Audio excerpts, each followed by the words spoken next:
The glass hit the floor before anyone moved. I heard it shatter, then silence. The kind that swallows a room whole. Gerald Harmon was on his feet. 72 years old, bad hip, birthday cake still on the table, and he was standing at attention, eyes fixed on me. A server holding a tray of water glasses, not shocked pale, haunted pale. His son Derek hadn't moved at all, fork frozen halfway to his mouth. The woman beside him whispered something. He didn't hear her. I didn't smile, didn't nod, just stood there in my apron and waited for the moment to pass. It didn't feel like victory. It felt like something old finally exhaling. Before we begin, I'd love to know where you're listening from tonight. Drop your country and your local time in the comments right now. It always means something to me to know who's out there. Now let me take you back to where this really started. A few hours earlier, I almost didn't go in. That's the part nobody tells you about quiet decisions. They don't feel quiet when you're making them. They feel like standing at the edge of something cold, talking yourself into jumping. It was a Friday. The kind of Friday in late October, where the sky turns that flat gray by 3 in the afternoon, and the air smells like wet leaves and car exhaust, and something burning 2 streets over. I was sitting at my kitchen table in Richmond with a cup of coffee gone cold, still in the oversized navy sweatshirt I'd been wearing since Tuesday. Not the one with the insignia, just gray. Unremarkable. The kind you buy at a base exchange because it's warm and you don't care about anything else that week. Priya had texted at noon, "Shannon, I am so sorry. Mateo has a fever of 103, and Marcus is traveling. I have nobody. If you can't cover, I completely understand. I will figure something out." I read it twice. Then I looked at the coffee. Then I looked out the window at the gray sky. I typed back, "I've got it. Rest." She sent 3 heart emojis and a crying face. I put the phone down. Here's what I didn't tell Priya when I said I'd cover her shift. I knew whose birthday party was booked in the private room that night. I'd seen the reservation on the board 2 weeks earlier. Harmon, party of 22, 7 p.m. I'd noted it the way you note a weather system moving in off the water. Not panic, just awareness. File it, prepare accordingly. Derek Harmon had been my coworker at Harlow's Fantilli kitchen for 3 months and 4 days. I know the exact count because I started keeping a mental log around day 6, when he told a table of regulars, loudly enough for me to hear from the host stand, that the new girl seemed nice but probably wasn't going to last. Some people just don't have the temperament for service, he said. He was talking about me. He was smiling when he said it. By week 3, he had a nickname for me. Not said to my face. Said to Marcus, to Jolene behind the bar, to anyone who'd listen. The clerk. Because I worked for the government, he said. Because I had the energy of someone filling out forms. Because I never laughed at his jokes and never explained why. I let him have it. The nickname. The stories. The little performances he'd put on when a table got a good tip and he wanted credit and I happened to be nearby. I let him have all of it. I've had worse. At 44, I've learned something that takes most people until they're 60 to figure out. If they figure it out at all. The people who need to make you small are already afraid of something. You don't have to know what it is. You just have to not become it. What Derek didn't know, what nobody at Harlow's knew, because I hadn't told them and didn't plan to, was that 3 years earlier, I had been a lieutenant commander in the United States Navy JAG Corps. Judge Advocate General, legal officer, the person you called when a service member needed someone in their corner who understood both the law and what it cost to stand in front of it. I was good at my job, not just competent, genuinely good. The kind of good that meant I got difficult cases, complicated cases, cases where the outcome mattered beyond the courtroom. I said I had been. That's the right tense, and I'll get to why. What I will tell you now is that in the summer of 2022, I took a leave of absence, moved back to Richmond where my mother's house sat half empty after she passed, picked up the job at Harlow's because I needed somewhere to be at 7 in the morning that wasn't inside my own head, and told anyone who asked that I worked for the government, which was still technically true, just not the way they imagined. Nobody imagined much. That was the point. I had short hair then. Still do. Regulation neat out of habit, low at the nape of the neck. I wore the same 3 pairs of dark pants on rotation. I didn't talk about myself. I showed up early. I covered shifts when people needed covering. I refilled coffees before tables asked. I was invisible in the most useful way possible. Not invisible like I wasn't there. Invisible like nobody felt the need to look twice. There's a difference. Soldiers learn it. So do lawyers. And nurses. And every woman who's ever walked into a room and decided, consciously, that today was not the day she needed to be seen. Tonight was a little different. Tonight I was walking into a room where I knew the layout, knew the players, and knew that at least one person at that table had a reason to want me rattled. I changed into my work clothes at 5:45. Black pants, white button-down, the small Harlow's name tag that said Shannon in block letters, nothing else. I pulled my hair back, ate half a sandwich, standing over the kitchen sink. Before I left, I stood in the hallway for a moment and looked at the framed photo on the wall by the coat hooks. It's been there since before my mother died. A picture from 2008, back when I was 26 and newly commissioned, in my Navy service dress whites, grinning so wide it doesn't even look like me. There's something in that girl's face I don't recognize anymore. Not the youth. I'm not sentimental about that. Something else. Something easier. I touched the corner of the frame. Didn't straighten it, just touched it. Then I picked up my keys and drove to work. The parking lot at Harlow's was fuller than usual for a Friday pre-shift. I could see lights already on in the private dining room through the side window as I pulled in. Someone setting up tablecloths, the warm amber glow of the string lights they rented for parties. It looked nice. It looked like exactly the kind of birthday dinner a son organizes for a father he wants to impress. I sat in the car for 45 seconds, counted them, then I got out, pulled the door shut behind me, and walked in. I didn't know, not yet, that Gerald Harmon would be at that table. I knew it was Derek's family. I didn't know which family members, or how many were coming in uniform, or that one of them had spent 35 years in the United States Navy and would recognize something in me before I recognized it in myself. I didn't know any of that. I just knew Priya's kid had a fever of 103, and someone had to cover the shift, and I said I'd do it. That's all it was. That's all any of it ever is at the start. The private dining room at Harlow's seats 24, long table down the center, the kind with the dark wood veneer that looks warmer than it is under the string lights, a small side table for gifts and a cake, 2 framed prints of the Virginia countryside on the wall that nobody ever looks at. The carpet is burgundy and slightly worn near the door where servers pivot to get through with trays. I know exactly where to step to avoid catching my heel on the loose edge by the threshold. I know this room the way you know any space you've worked in long enough. Not fondly. Just accurately, I clocked in at 6:42, 18 minutes before the party was scheduled to arrive. Marcus, the floor manager that night, handed me the party sheet without looking up from his clipboard. 22 guests. Pre-selected menu, the family-style roast and the salmon option. Birthday cake brought in from outside, just needed refrigeration until dessert. Bar tab open. 2-drink minimum per head already charged to the card on file. Derek's family, Marcus said, like he was confirming something I already knew. I saw the board, I said. He looked up then. Just for a second. Marcus was a decent man who had quietly noticed the dynamic between me and Derek without ever saying anything about it directly. He had the particular expression of someone who wanted to ask if I was sure and had decided not to insult me by doing so. Table's yours tonight, he said. Full service. Derek's off floor. He's a guest, I nodded. Took the sheet. Read it once, folded it, put it in my apron pocket. That was the first thing that registered differently than I expected. Derek was a guest tonight.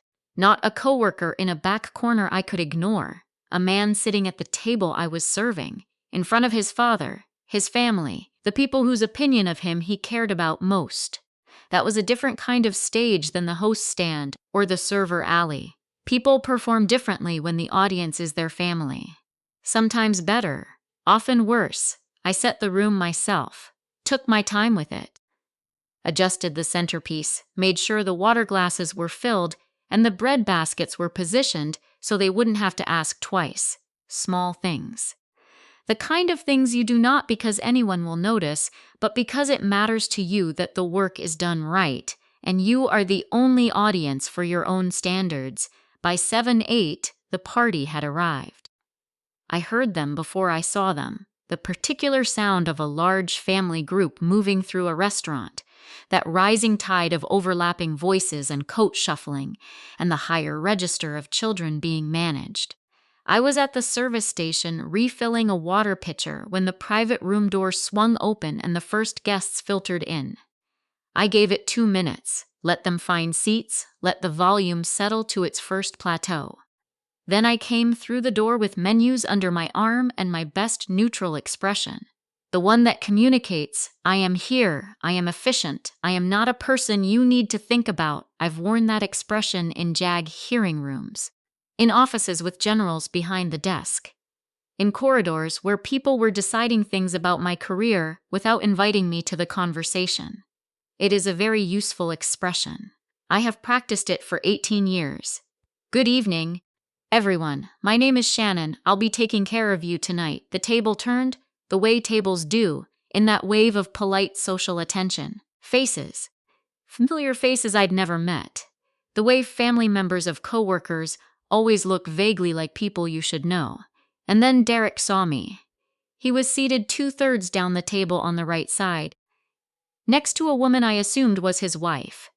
Dark-haired, pretty, slightly tired-looking, in the way of someone managing small children, and a husband simultaneously. He had a glass of something amber in his hand already. He'd been mid-sentence when I walked in. The sentence stopped. I watched his face move through several things very quickly. Surprise. A flicker of something calculating. And then, because Derek Harmon had never once in 3 months missed an opportunity, amusement, Shannon, he said. Not to me, to the table. A performance opening. Hi, Derek, I said. Flat, friendly. Unrevealing. Didn't realize you were covering tonight? He said it, the way people say things they absolutely did not expect, with just enough extra lightness to signal to everyone around him that there was a joke here if they wanted to look for it. Everyone, this is Shannon. She works with me, very dedicated, never misses a shift, a few polite smiles around the table.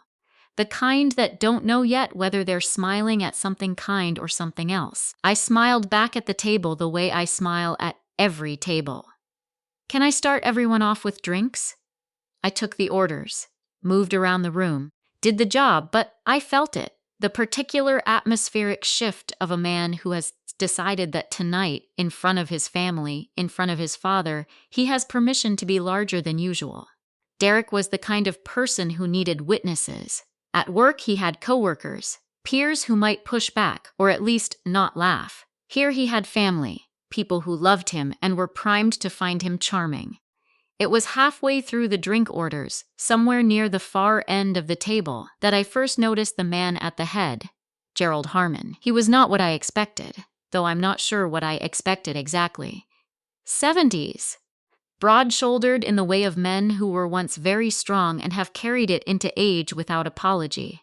White hair cut close, a face that had been weathered into something almost architectural. Not old, exactly, seasoned. The kind of face that has sat in a lot of rooms and learned to read them fast. He was watching me, not the way guests usually watch servers. The peripheral utilitarian attention of someone tracking when their food will arrive.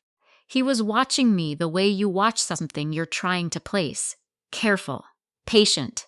The way a man watches a horizon when he thinks he recognizes the shape of something on it, but isn't ready to say so yet. I held his gaze for exactly 1 second as I passed his end of the table. Sir, I said. What can I get you to drink? He ordered iced tea. Then quietly, before I turned away, you carry yourself like someone who's been somewhere. It wasn't a question. I looked at him. A few places, I said, and moved on. Behind me, I heard Derek laugh, the short, social laugh of a man covering for a moment he didn't control. That's Shannon for you, he said. Mystery wrapped in an apron, the table laughed with him. Even Gerald smiled, But Gerald's eyes, when I glanced back from the doorway, were not laughing at all. The first hour of a party like that has a rhythm. Drinks go out. Bread baskets empty and get refilled. The noise level climbs in stages. First the baseline social hum, then the second drink loosening, then the third drink where people stop monitoring their own volume. Children at the far end of the table start negotiating with parents about phones. Someone tells a story that gets interrupted 4 times before it finishes. The birthday honoree gets toasted once informally, with raised glasses and somebody's phone camera pointing the wrong direction. I worked the room on that rhythm. Efficient, unobtrusive. The way I'd learned to move through spaces that weren't mine, present enough to do the job, quiet enough not to become part of the story. Derek let the first hour pass without incident. That surprised me slightly. He was on his 3rd drink by 8 o'clock and had settled into the comfortable looseness of a man in his element. Surrounded by people who knew him young, who remembered him before the version of himself he'd spent a decade constructing. He told 2 stories about work that I caught fragments of from the service station. Both stories made him sound competent and slightly put upon. The table received them warmly. I brought out the first course, moved around the table, refilled glasses, said nothing unnecessary. It was when I was clearing the soup bowls that Derek started, Shannon said conversationally, to the table as much as to me. Quick question. I looked at him. Of course, what exactly do you do? For the government, he said, government with a particular emphasis. The emphasis of someone who has decided a word is funny. Because I've been trying to figure it out for 3 months and I genuinely can't. A few faces turned toward me. Polite curiosity. The kind that doesn't know it's being recruited into something. Administrative work, I said. Mostly paperwork. He nodded slowly, performing thoughtfulness. That tracks? He looked at his wife, then back to me. I told Angie about you, I said. There's this woman at work, total mystery. Used to work for the government, won't say doing what. We all figured maybe IRS? He let that land, waited for the laugh. Got it from a couple of cousins near the middle of the table. No offense. None taken, I said, and began stacking bowls. The thing is, Derek continued, warming to it now, Shannon here is genuinely good at the job. Efficient. On time. Never complains? He paused. But there's this quality. I don't know how to describe it. Like she's always just slightly somewhere else. You know what I mean? Like the lights are on, but she's running a different program. His wife touched his arm. A small touch. The kind that means that's enough. He didn't register it. Derek, that was Gerald from the head of the table. His voice was not loud, but it had a quality of density. The kind of voice that doesn't need volume because it's never had to ask twice. Let the woman do her job. Derek looked at his father. Something moved across his face, not quite embarrassment, not quite resentment. The complicated emotional arithmetic of a son who has spent his life trying to be impressive to a man who remains, quietly, unimpressed. I'm just talking, Dad. You're just talking at someone who's working, Gerald said, mild. Final. A beat of silence. Then the table resumed, and I collected the last of the bowls and moved toward the door. I did not look at Gerald as I left, but I felt the shift in the room, the particular realignment that happens when someone with actual authority speaks, even softly. The table had laughed with Derek 30 seconds earlier. Now, they were slightly quieter, slightly more careful, like people who had just been reminded, without being told, that there were standards in the room. I went to the services station and set the bowls down and stood still for exactly 4 seconds. Not because I was upset. Because I was noting something. Gerald Harmon had just defended me. Not dramatically. Not with an explanation or a reprimand. He had simply drawn a line in public at his own birthday table, in front of his son's performance. That was not a small thing. Men like Derek, men who needed an audience to feel powerful, needed the audience to stay compliant. One person refusing to comply could change the entire geometry of the room. I'd seen it happen in courtrooms. The moment a witness said something honest and the air pressure changed. I picked up the main course tray and went back in. The dynamic had shifted in the small way it shifts when a correction has been issued and absorbed. Derek was quieter. Not sullen, he was too practiced at social performance for sullen, but recalibrated. He told a joke that landed reasonably well and stayed in his lane for the next 20 minutes. It was during the main course that Colonel Wayne Briggs arrived. Late. The way people arrive late when they want an entrance, or when they've calculated that arriving after the room is settled, gives them a particular kind of leverage. He came through the door with his coat still on, scanning the table with the fast efficiency of a man used to assessing rooms for threats and assets simultaneously. I had my back to the door. I was pouring water at the far end of the table. I heard Gerald say, "Wayne." "Thought you weren't coming? Couldn't miss it?" Briggs said. Got held up. "You know how it is." I finished pouring. Turned around. He was 61 years old. Silver hair. The posture of a man who had once been a colonel and had never entirely stopped being one. He was heavier than I remembered. 4 years had softened the jaw, thickened the middle, but the eyes were the same. Fast, acquisitive. The eyes of a man who was always calculating what something was worth to him. He saw me at the exact same moment I saw him. The recognition was mutual and instantaneous, and neither of us showed it. I saw his jaw tighten. Just slightly. A micro-expression. The kind you only catch if you've spent years in rooms where people are trained to conceal things and you've learned to read the residue. He sat down at the empty seat 2 places from Gerald, accepted a menu from me without looking at me directly, and said thank you to no one in particular. I went back to the service station. My hands were steady. My breathing was even. This is something the Navy teaches you, or rather, the Navy creates enough situations where being unsteady is catastrophically expensive that you eventually teach yourself. The body learns. Stillness becomes a reflex, but something had changed in the room, and I was the only person at Harlow's family kitchen that night who knew exactly what it was. Wayne Briggs had not arrived late by accident. He was someone who controlled the details of his appearances the way he controlled everything else. Precisely, and in his own interest. What I didn't know yet was whether he had known I was here before he walked through that door. I looked through the small window in the service station door at the table. Gerald was laughing at something. Derek was refilling his own glass. Briggs was settled, now coat off, talking to the man beside him. And Gerald, without any obvious reason to do so, turned his head and looked directly at the service station window, at me, just for a second. But with that same careful, patient expression.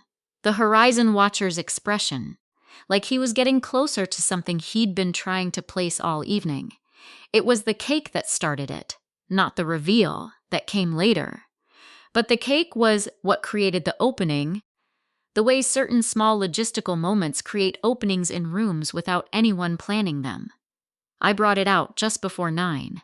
White with blue piping, Happy 60th Gerald in Navy script across the top. The irony of that color choice was not lost on me. 22 people singing, phone cameras up, Gerald sitting at the head of the table, with the particular expression of a man who is genuinely moved but has decided not to show it fully, because he has never fully shown things like that in his life and isn't going to start at 60. He blew out the candles. The table applauded.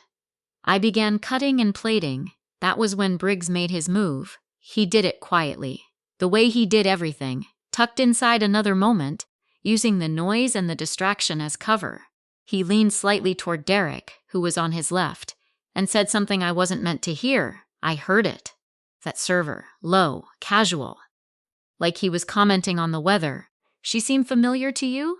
Derek looked at me, then back at Briggs. "Shannon?"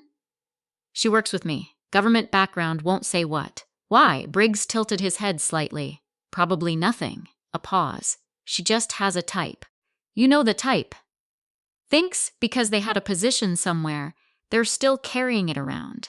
Like a costume they forgot to take off." He said it at the exact right volume. Loud enough for the near end of the table to catch. Gerald, the man beside Briggs, Derek's wife. Quiet enough to seem like private conversation. It was a precise social instrument, that volume.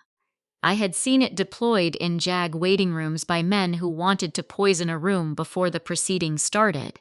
Derek looked at me again, and I watched something happen in his face.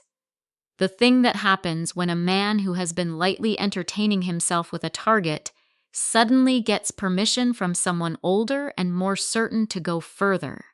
Like a door he'd been leaning against just opened. "You know what I've always wondered," Derek said, louder now, to the table. "Shannon, genuinely curious. What did you actually do for the government? Because you've been working here 3 months and every time anyone asks you give the same answer. Paperwork. Administrative."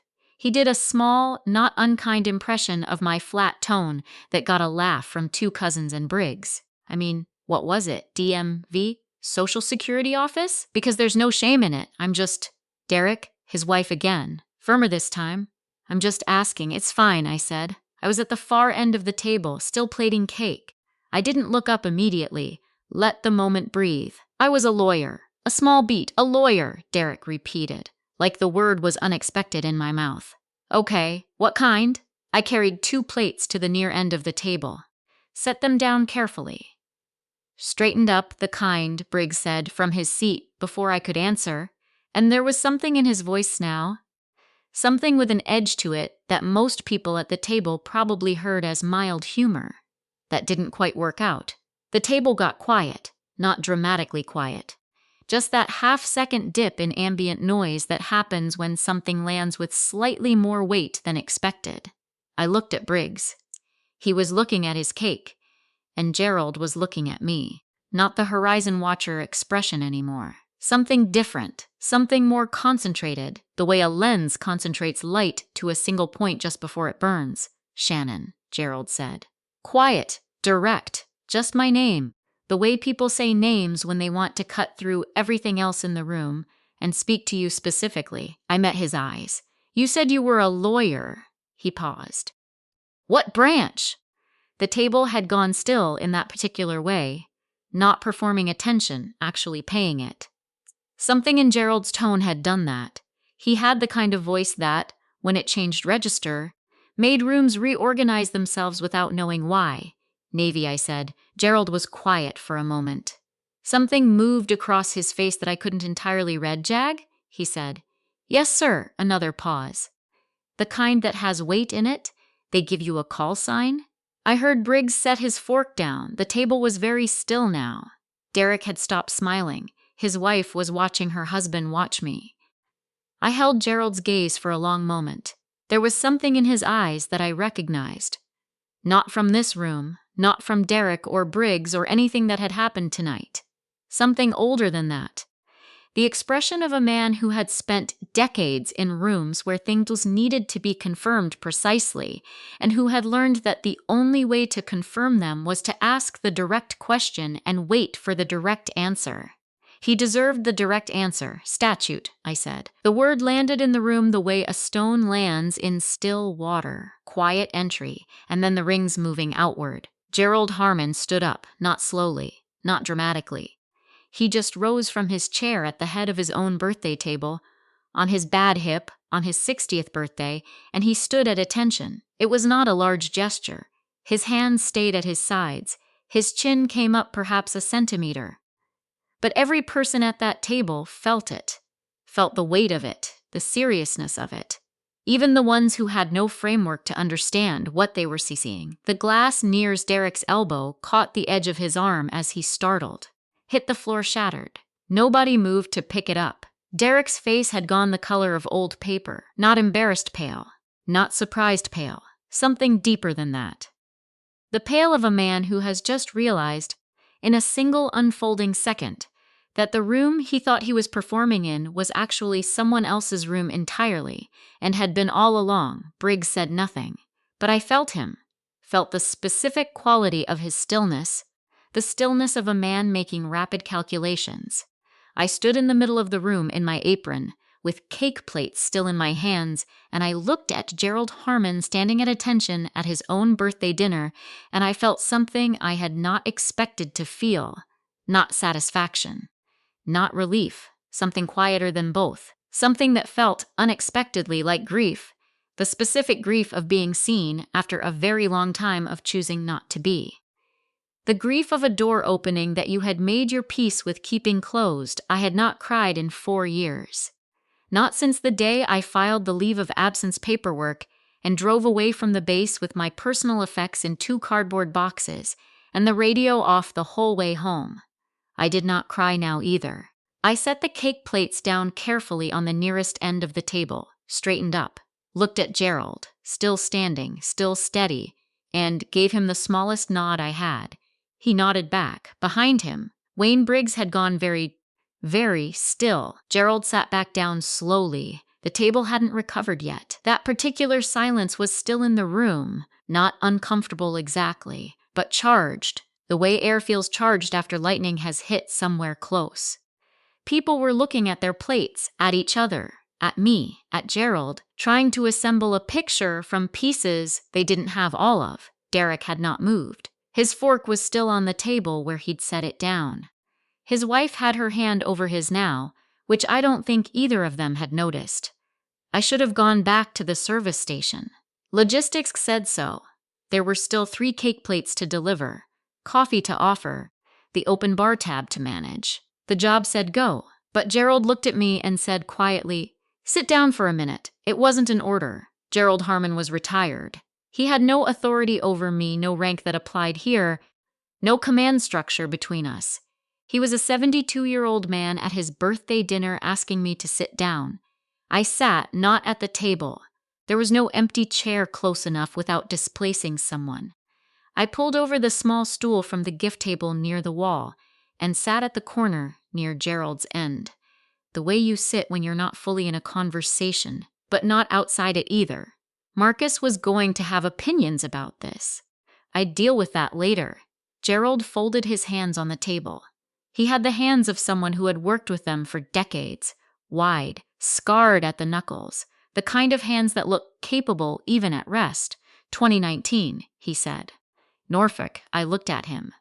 Yes, Petty Officer 2nd Class Marcus Webb. The name landed in my chest the two-way names do when you've carried them for a long time without saying them out loud. Marcus Webb, 26 years old at the time of the hearing, 3 tours. A commendation for action in Kandahar. Charged with the unlawful killing of 2 civilians during a patrol, in which the rules of engagement had been, to put it in the precise legal language I'd spent 6 months documenting, deliberately misrepresented by his commanding officer.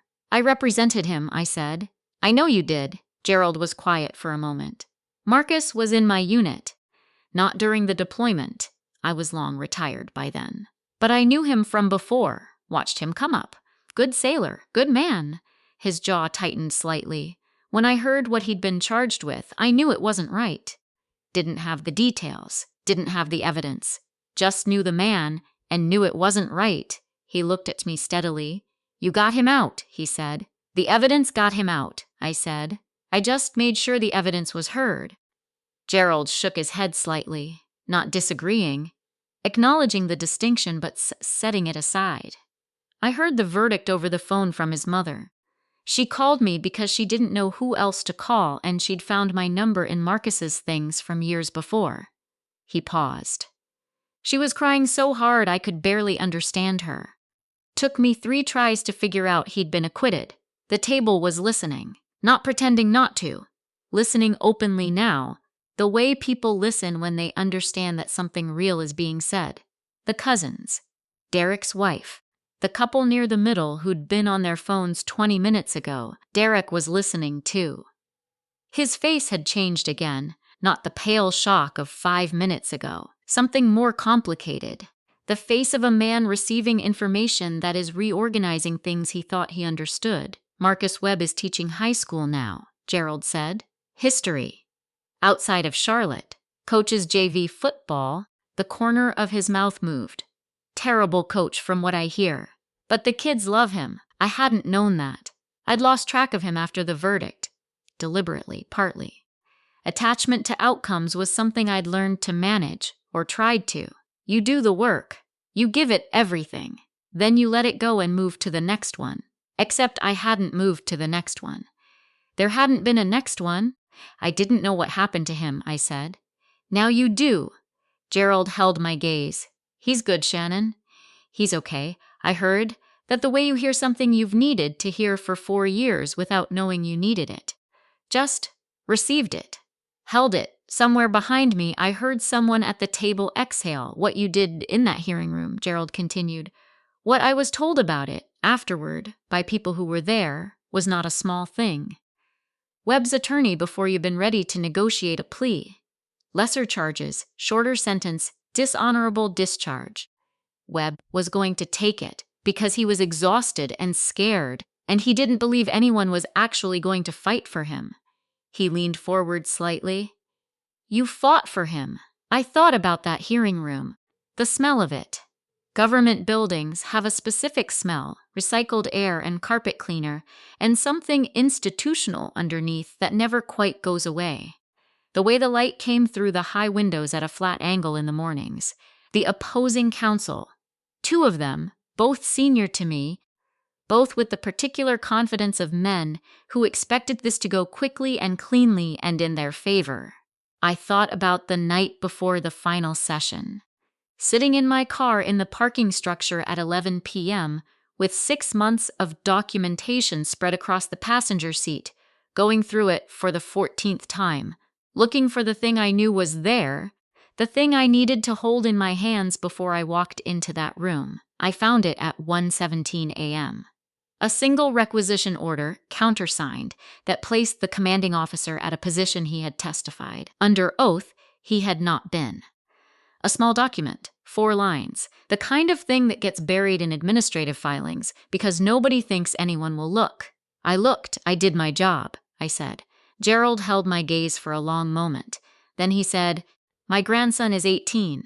Enlisting in January. I waited. I've been trying to explain to him what the Navy is.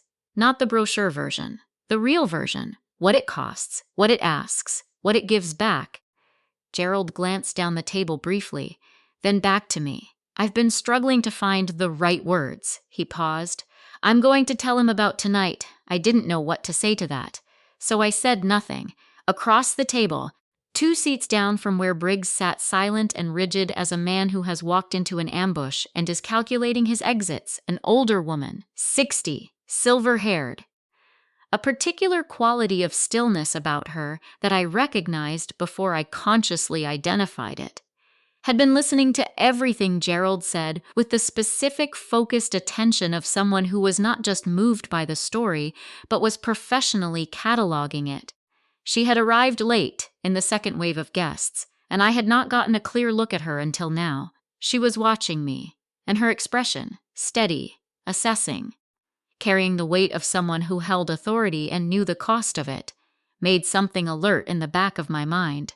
I had seen that expression before, in hearing rooms, in corridors outside JAG offices, in the faces of people who outranked me and were deciding what to do about something they'd just learned.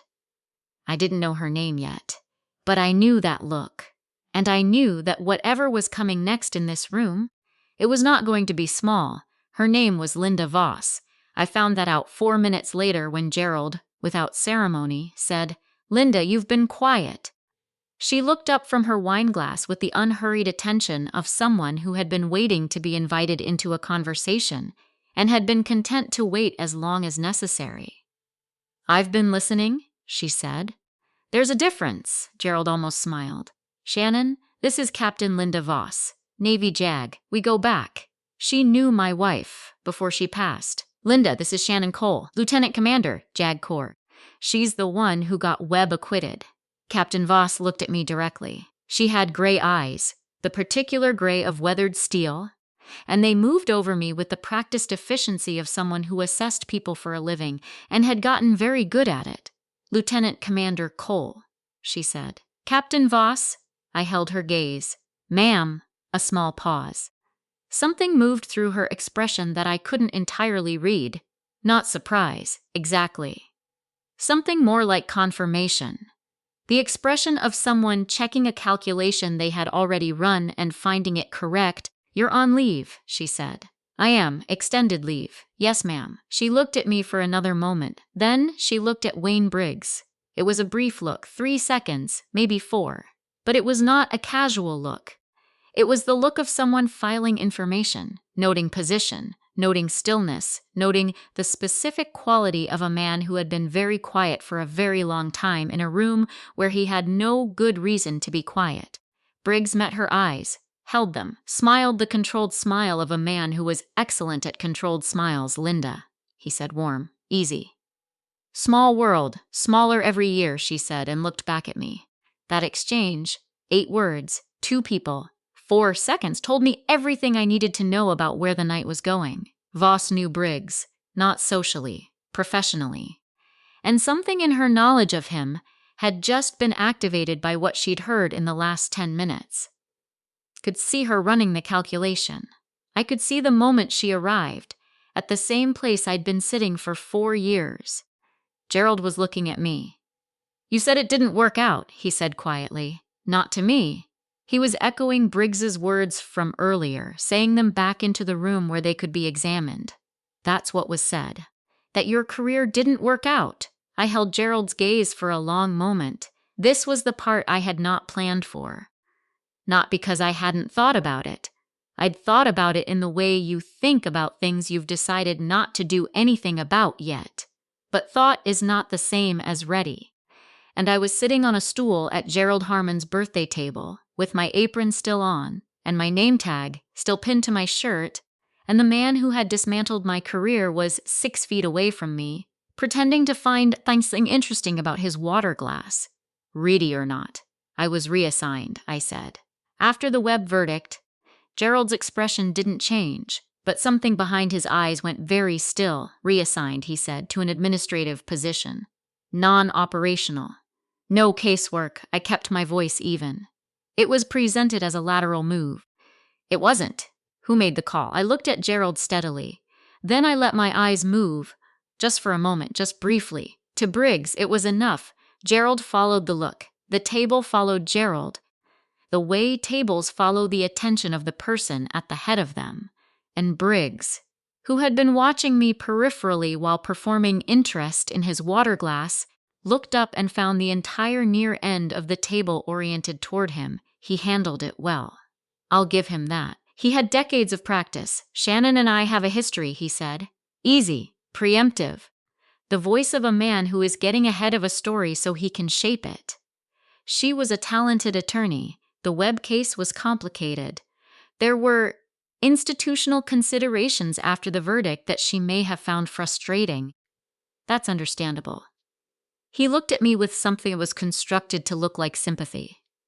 But personnel decisions in the military aren't always straightforward, and they're not always personal. It was a good speech. Smooth, reasonable, containing just enough acknowledgement to seem fair mustandal, while conceding nothing of substance. I had heard versions of it before, in the meeting where I was told about the reassignment, in the HR documentation that followed, in the carefully worded letter from his office that arrived 6 weeks later. The table was quiet. I looked at Briggs for a long moment. Then I said, "Colonel Briggs was the commanding officer." "A beat of the patrol," I said. "The one Marcus Webb was charged in connection with." The room went very still. "He was not listed in the case documentation as having operational authority that day," I continued. "He testified that he was at the base command center during the incident." "He was not. A requisition order placed him at a forward position less than 2 kilometers from the patrol route. Countersigned. Filed in administrative records. Not introduced as evidence in the original proceedings, because the original defense attorney was preparing a plea agreement and never pulled the full administrative file." Briggs's jaw had tightened, just slightly. The controlled smile was still on his face, but it had gone static. The smile of a man holding an expression in place by force of will. "That document," I said, "placed him at the position where the rules of engagement were issued. The rules that Marcus Webb followed. The rules that were later characterized in the charges against Webb as a deviation from command guidance." I paused. They weren't a deviation. They were the guidance issued by the officer at that position. The table was absolutely silent. "You built a case," Captain Voss said quietly. "Not a question, I built a record," I said. There's a difference. The distinction mattered. A case required me to act, to file, to escalate, to put myself and my evidence into a formal process where Briggs had allies and institutional inertia on his side, and where I would be, at best, a lieutenant commander pushing against a colonel with 30 years of goodwill built up in exactly the right places. A record just required me to hold it, to maintain it, to keep it intact and documented and ready. For the moment when the geometry changed, I had learned patience in the Navy, not the comfortable patience of someone waiting for something pleasant. The specific patience of someone who understands that the right moment is not the same as the first available moment, and that the cost of moving too early is higher than the cost of waiting.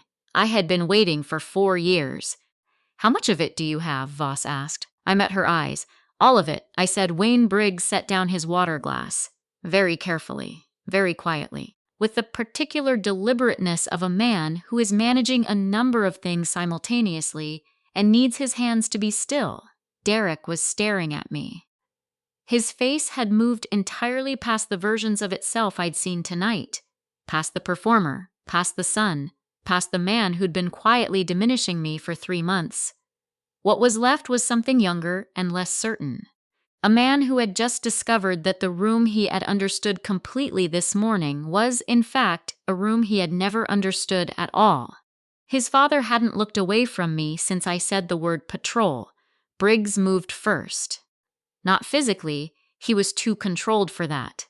But he moved in the way experienced operators move when they've identified a threat and decided to neutralize it before it can consolidate. He turned to Captain Voss with the easy authority of a man who has spent decades being the senior person in rooms and has never quite stopped expecting that to matter, Linda, he said. "I want to be careful here. We're at a birthday dinner. There's a lot of emotion in this room right now, and emotion has a way of making things sound more significant than they are." He spread his hands slightly, the gesture of a reasonable man inviting reasonable people to be reasonable together.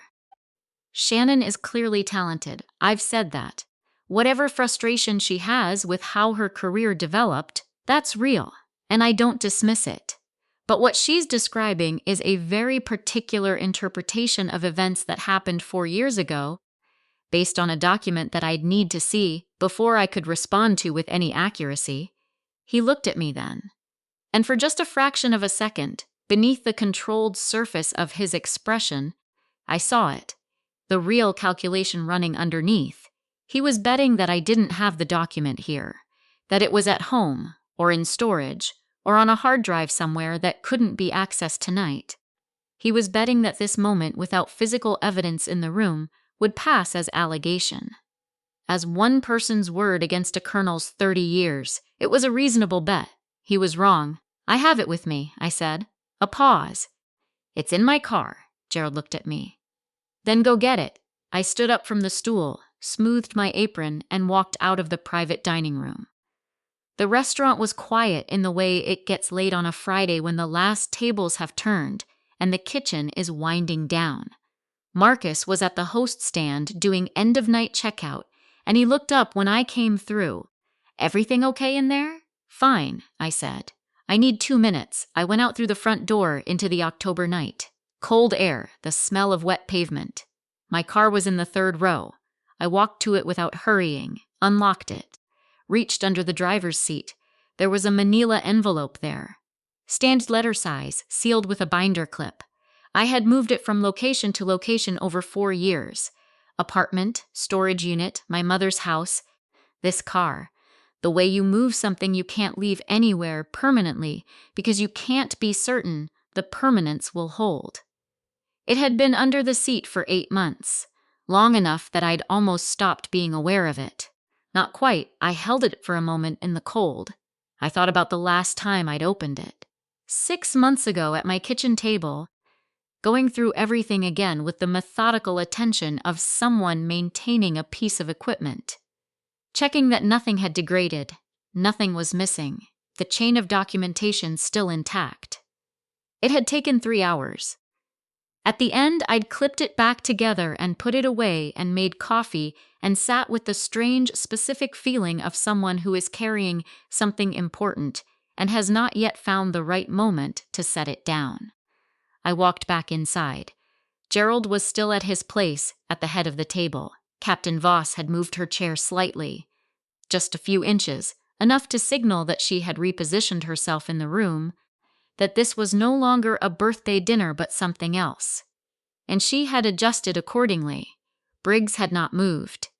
He was sitting with the controlled stillness of a man who had decided that movement would signal something and had made peace with staying exactly where he was. Derek was watching the door when I came back through it. His eyes went to the envelope immediately. His wife's hand was still over his on the table. I set the envelope on the table in front of Captain Voss, not in front of Gerald. Gerald was not the right authority here. Not in front of Briggs, that would be a gesture, and I was done with gestures. Voss was an active duty captain in the JAG Corps. She was the only person at this table with the standing to evaluate what I was about to show her. She looked at the envelope for a moment without touching it. Then she looked at me. "You've been carrying this for 4 years, she said. "Yes, ma'am. Waiting for what?" I held her gaze. The right room. She held mine for a long moment. Then she picked up the envelope, removed the binder clip, and opened it. The rooms stayed quiet while she read. It was not a comfortable quiet. It was the quiet of people in a space where something important is happening, and they have correctly identified that speaking would be a mistake. The cousins near the middle of the table were very still. The couple who'd been on their phones were not on their phones. Derek's wife was watching Voss read. Derek was watching Briggs. Gerald was watching me. Briggs was watching Voss. She read methodically. She was a JAG captain. She read the way JAG officers read, with the particular focused efficiency of someone who has reviewed thousands of documents and can extract the structural architecture of an argument without needing to go through it linearly. I watched her eyes move, watched her pause at the requisition order, the 4-line document, the counter signature, the date and grid coordinates that placed Briggs exactly where he had testified he was not. She went back and read that section again. Then she set the papers down on the table and looked at Briggs. "Wayne," she said. Her voice was entirely level. "I need you to explain the countersignature on the requisition, filed November 14th, 2019. Briggs looked at the papers, then at Voss. The controlled smile was gone now. What replaced it was not quite an expression. It was the absence of one. The face of a man who has run out of prepared responses and is standing in the space between them. That document was taken out of context, he said. "Tell me the context," Voss said. A pause. "This is not the appropriate setting for this conversation," he said. "You chose this setting," I said. "You came here tonight. You sat down at this table. You made the comment about my career not working out." I kept my voice even. Quiet. The voice I used in hearing rooms when I wanted the record to show that I was calm and the other party was not. "I didn't bring this here." "You did." Something moved across Briggs's face. Not anger, something colder than anger. The expression of a man recalculating rapidly and not liking the results of the calculation. "You have no idea what you're, Colonel Briggs." Captain Voss's voice was not loud. "It didn't need to be. I'd advise you to stop talking." The room went absolutely still. Briggs closed his mouth. For a long moment nobody moved. The string lights overhead cast their warm amber light across the table. The half-eaten cake, the water glasses, the birthday napkins folded neatly under silverware. The ordinary debris of a family celebration now sitting in the same space as something that was not ordinary at all. Gerald reached across the table and picked up the requisition order. "Read it himself." Slowly. The way a man reads something when he wants to be certain he has understood it correctly before he responds to it. He set it back down. He looked at Briggs for a long moment with the expression of someone revising an understanding they have held for a very long time. It was not a dramatic expression. It was the quiet, serious face of a man doing the hard internal work of recognizing a betrayal he had not known to look for. Then he looked at me, and the look on his face was something I would carry for a long time after this night. Not gratitude. Something older than that.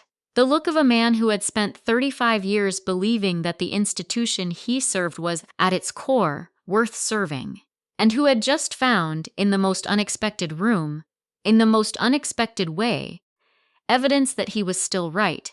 The first one to stand was not Gerald. It was a man I had barely noticed all evening, seated near the middle of the table, quiet, somewhere in his late 60s, with the particular economy of movement of someone who had spent a long time in spaces where unnecessary motion was a liability.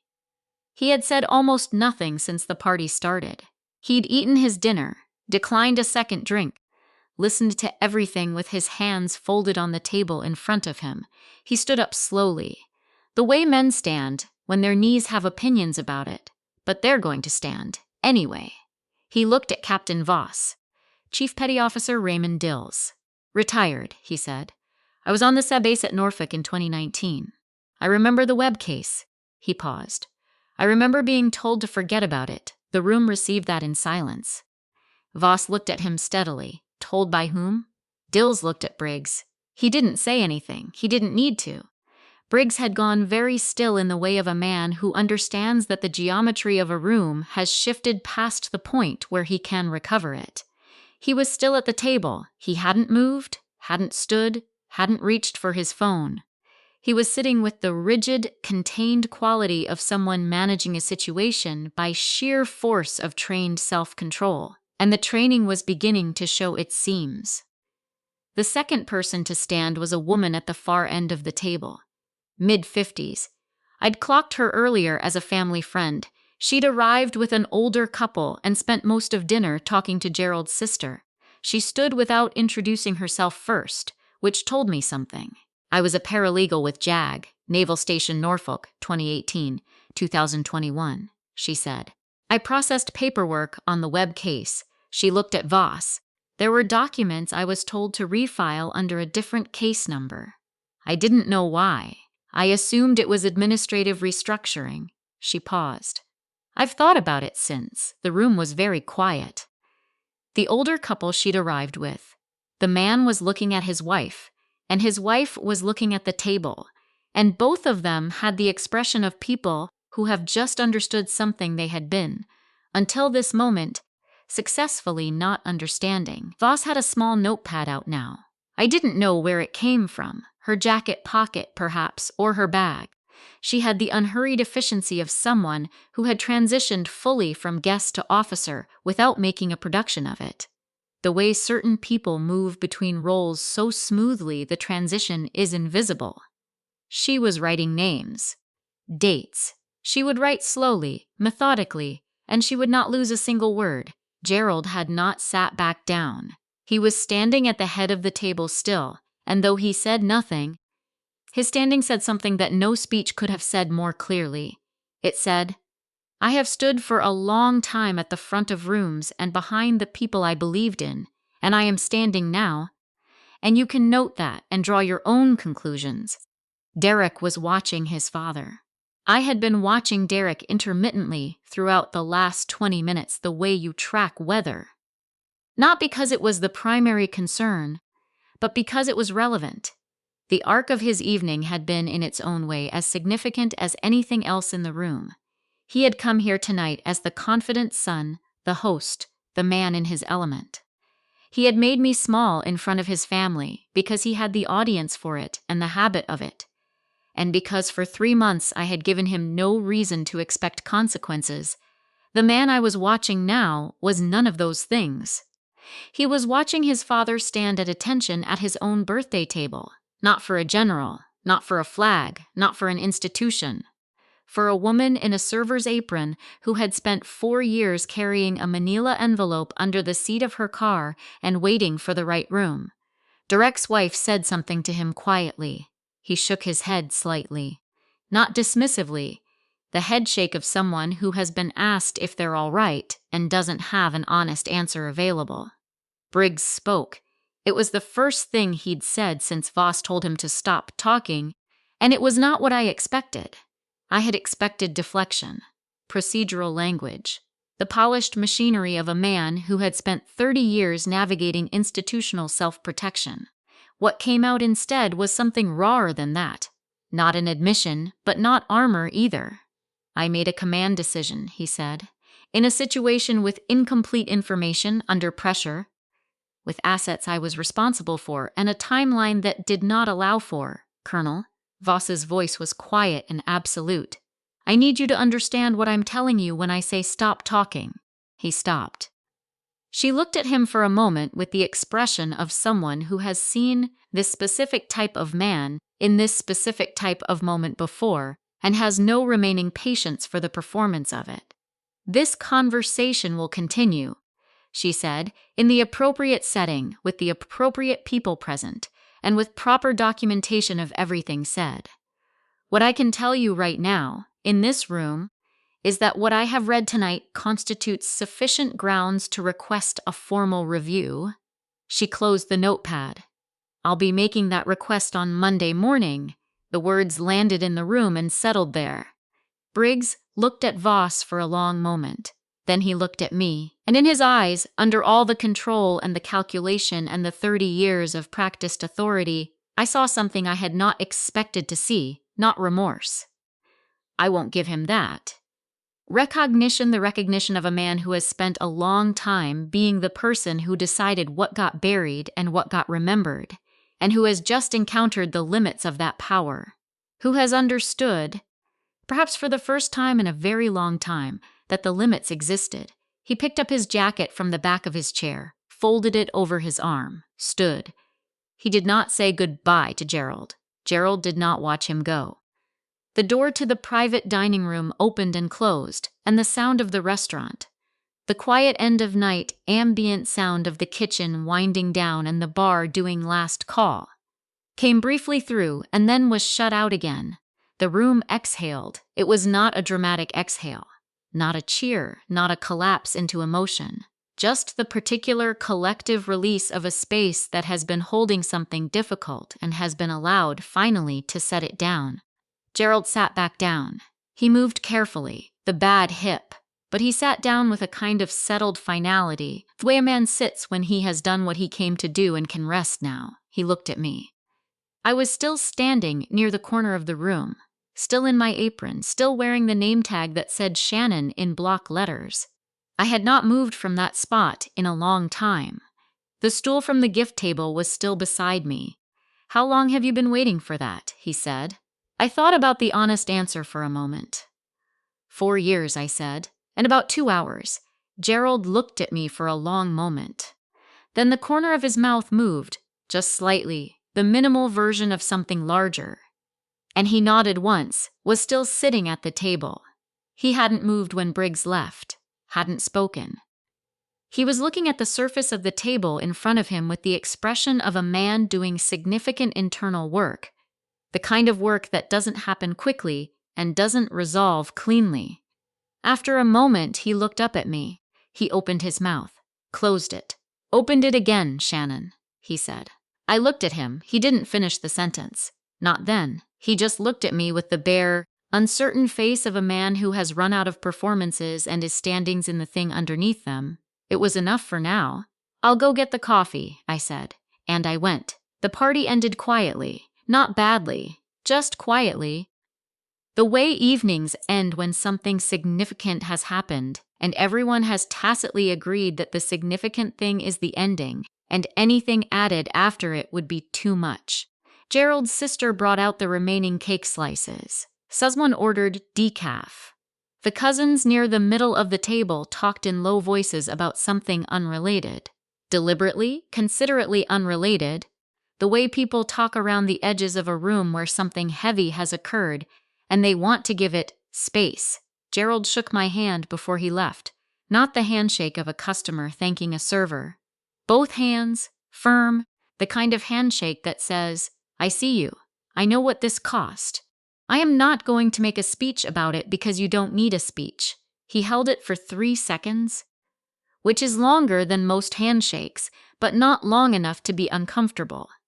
And then he let go and picked up his jacket and walked out with his daughter, supporting his arm because the hip was worse at the end of the night. He didn't look back. I didn't need him to. Captain Voss was the last to leave. She stopped at the service station where I was doing end-of-night breakdown, rolling silverware, stacking dessert plates, the ordinary mechanical work of a rest closing. She put a card on the counter. Monday, she said. If you're ready, I picked up the card. Her name, a direct line, a JAG Corps office number in Washington. I'll be ready, I said. She looked at me for a moment with those steel gray eyes. You should have come forward sooner. I held her gaze. Maybe. Not a criticism, she said. An observation? She paused.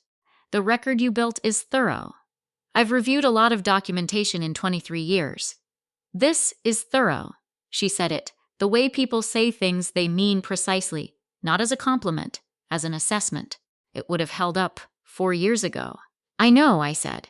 She waited. I needed it to hold up when it couldn't be dismissed, I said. 4 years ago, Briggs had full active authority, full institutional goodwill.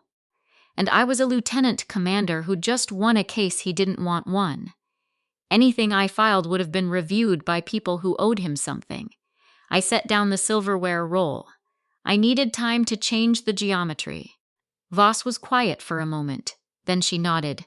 A single, precise nod, the kind that means, I don't necessarily agree with your calculus, but I understand it and I respect that it was yours to make. Monday, she said again, and left. I finished the breakdown. Swept the private dining room. Stacked the chairs. Turned off the string lights, which took the room from warm amber back to the flat overhead fluorescence of a space that was just a room again. Just carpet and dark wood veneer and 2 prints of the Virginia countryside that nobody ever looked at. I clocked out at 11:43. Marcus was locking the front door when I came through. He looked at me with the expression he'd been carefully not having all evening.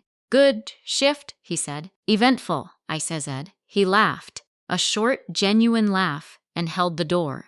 I drove home with the radio off. Parked in the driveway. Sat in the car for a while. The manila envelope was on the passenger seat. I'd taken it back from the table at the end of the evening. Voss had photographed every page with her phone before returning it. Methodical, unhurried, the way she did everything. The envelope was lighter somehow. Objectively, it wasn't. Same pages, same clips, same weight it had always been. But it felt different in my hands. The way things feel different when they've been used for the purpose they were made for. I took it inside and put it on the kitchen table. Then I stood in the hallway and looked at the photograph by the coat hooks. 26 years old, dress whites, that wide-open grin. I stayed there for a long time. 3 weeks later, Colonel Wayne Briggs was placed on administrative suspension pending formal investigation by the Judge Advocate General's Corps.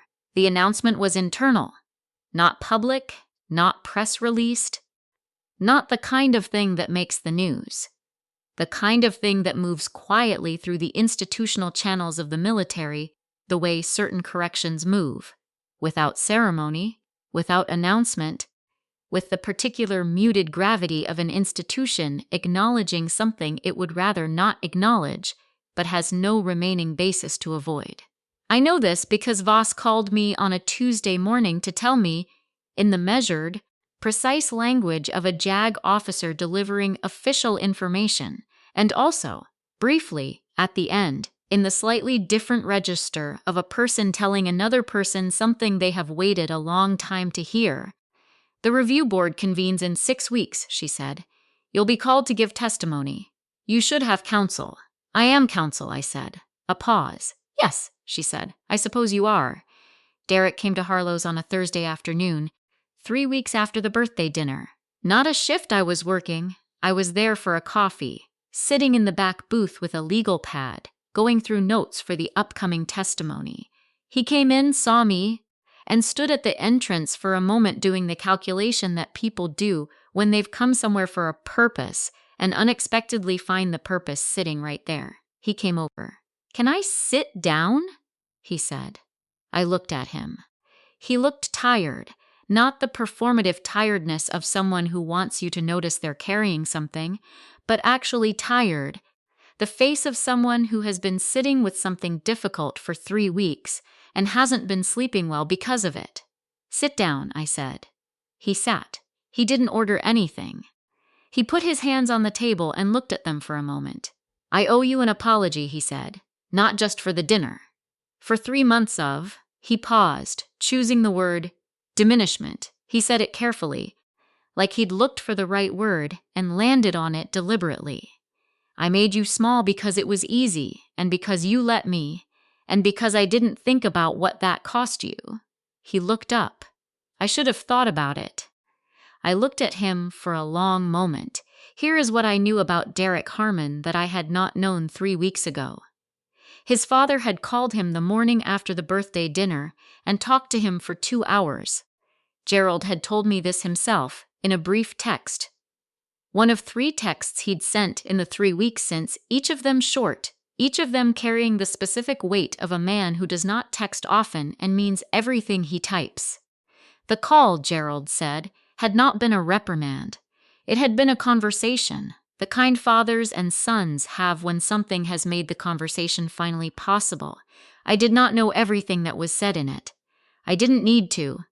"Apology accepted," I said. Derek looked up. Something in his face shifted, the specific release of a man who was not certain until this moment that it would be. "My dad," he said, and then stopped. "Tried again. He talked about you." After, he shook his head slightly. "I didn't know. About Webb, about any of it.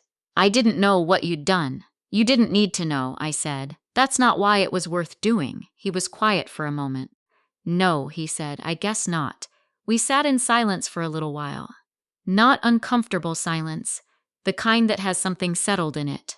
Outside the window, the November street was gray and leaf-stripped, the trees bare, the sky the flat white of a day that can't decide whether to rain. "For what it's worth," Derek said finally, "you're a really good server." I looked at him. "You are," he said. "You never let a water glass get below half." I noticed that the first week. I laughed. It came out before I decided to, short and genuine and surprised by itself, the way laughter comes when something lands exactly right. Derek smiled. For the first time since I'd known him, the smile reached his eyes. "Get you anything?" I said. "Coffee," he said. "Please." I went and got it. A year later I was back in uniform. Not the dress whites. Not yet. Not for the occasion I'm describing. The working uniform. Navy blue. Utility. The one that means you are present and operational and ready to do the actual work, rather than stand for a photograph.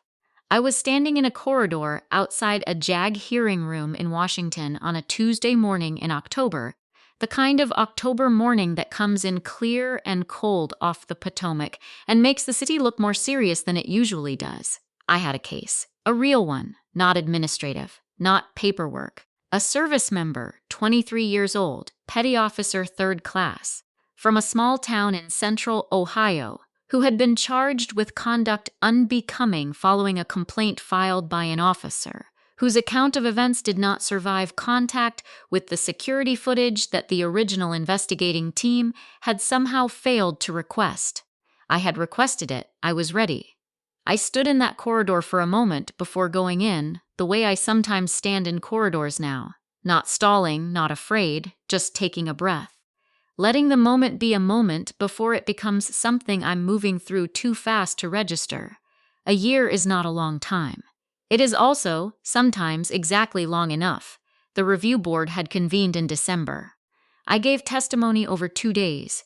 It was not dramatic in the way that certain scenes in this story were dramatic. No one's stood up at the table, no glasses broke, no rooms went silent in that particular charged way. Testimony is documentation.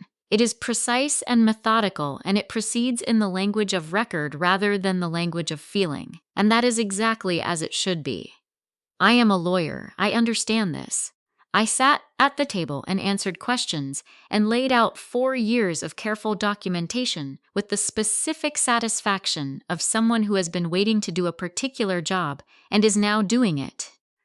Briggs received a formal reprimand and was stripped of his retirement benefits pending the completion of the investigation.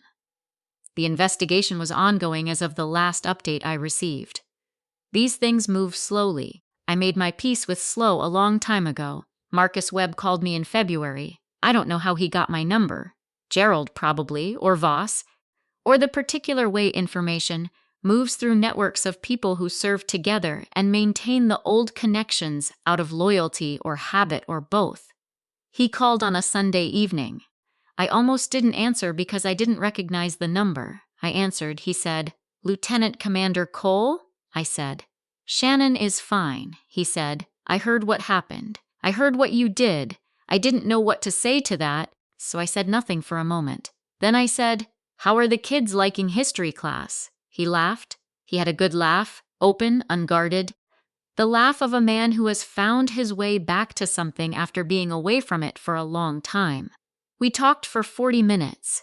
He told me about the school, about the football team, about a student who had gotten into NC State on a partial scholarship and had come back to tell him first. He didn't say thank you directly. I appreciated that. Thank you would have been too small a container for what we were both carrying. At the end of the call, he said, "For what it's worth." I always knew someone was still looking. I held that for a long time after we hung up. Here is what I never explained. In all the years I carried the call sign, and what I want to explain now, stitut. It started, as these things usually do, without ceremony. I was a junior JAG officer in my second year, working a case involving a contract dispute between a base and a civilian vendor, which is about as unglamorous as military law gets. One of the senior officers on my floor, a commander named Pratt, who had been practicing military law for 20 years and had the particular dry humor of someone who has seen everything and decided to find most of it mildly amusing, had been arguing with me about a point of procedure. I was right. He knew I was right. He was resistant anyway, the way people are sometimes resistant to being right about something they've been doing wrong for a long time. I said, "Show me the statute." He looked at me over the top of his reading glasses. Then he turned around and went back to his desk. The next day, someone had put a sticky note on my locker that said Statut in block letters. By the end of the week, 3 people were using it. By the end of the month, it had calcified into the kind of call sign that doesn't get removed because enough people have used it in enough serious moments that it has become true. I didn't love it at first. It sounded like a reprimand, like someone pointing out that I was difficult, rigid, the person who made things harder by insisting on precision when imprecision was more convenient. But over time, I came to understand it differently. A statue is not an obstacle. It is a structure. It is the thing built by people who understood that without it, the powerful would simply do what was convenient and call it correct. A statute is how a 23-year-old petty officer from Ohio has a chance in a room full of people who outrank him. It is how Marcus Webb sat at a table in Norfolk in 2019 and had someone in his corner who would not accept a plea agreement when the evidence said he didn't need one. It is not glamorous. It is not the call sign of someone who flew faster or hit harder or led a charge into something. It is the call sign of someone who showed up with the paperwork and refused to stop asking the question. I'll take it. Older Americans understand this, I think, better than most. There is a kind of courage that doesn't look like courage from the outside. It looks like patience, like stillness, like a woman in an apron carrying water glasses who answers every question with the minimum number of words and never explains herself and goes home and sits with whatever she's sitting with without asking anyone to witness it. That kind of courage doesn't announce itself. It doesn't require an audience. But here is what I want you to understand. If you're listening to this tonight, from wherever you are, whatever your local time, whatever your country, whatever room you're sitting in, the moment always comes, not always publicly, not always with string lights and a birthday cake and a 72-year-old Master Chief standing up on a bad hip. Sometimes the moment is just a phone call on a Sunday evening, or a card on a counter, or a man sitting down in a coffee shop and saying the right words finally after 3 months of the wrong ones. But it comes. You just have to still be standing when it does. Still carrying what you've been carrying. Still believing that the record you've been building, the one nobody can see, the one that lives in a manila envelope under a car seat, or in the careful, private architecture of who you've decided to be, still believing that it matters. It matters. I walked into that hearing room in October and I put my briefcase on the table and I opened it and I was ready. That's the whole story. That's all any of it ever is in the end.